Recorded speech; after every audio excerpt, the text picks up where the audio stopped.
think that was augmented line, but a whole tone will work too. A diminished,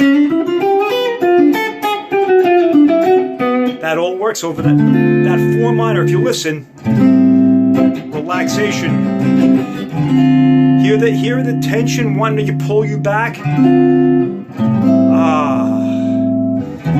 Tension, release.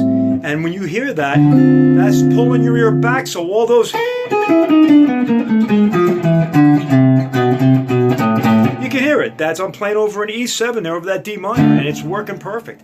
It's learning the lines, so you get it into your ear, the color of the chord, and you have to hear that tension and the release. If you can't hear that, you're not going to do it. You can't mechanically force in there and make it fit.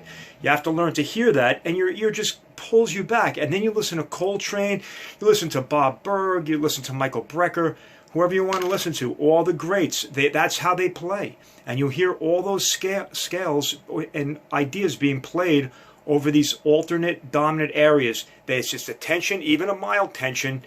They'll play a strong tension on the mild. And when your ear develops, you can play it for a longer period of time. When you're first learning over the 5 chord, you want at the last beat, you hear the pull back. So it's like you hear the A minor goes to the E7, and then on the E7, the last beat or two, you get those altered ideas pulling you back to the A minor.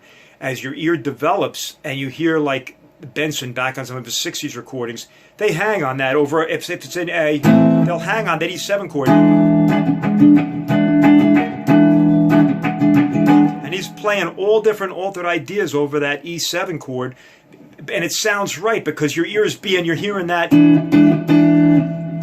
as going back to there, and the tension is floating you around, pulling you back. And that's the thing, it's like a floating idea while you're out there, pulling you back. And as your ear develops, that's why an uneducated jazz listener won't hear that. It's going to hear those notes against the E7, or not hearing it correctly. It's pulling your ear back.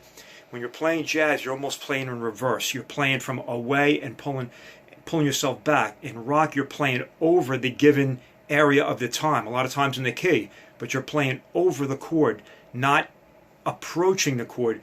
When I first learned to play jazz and was learning, I almost said to my teacher, jazz is backwards from rock because you're playing back into where you're going.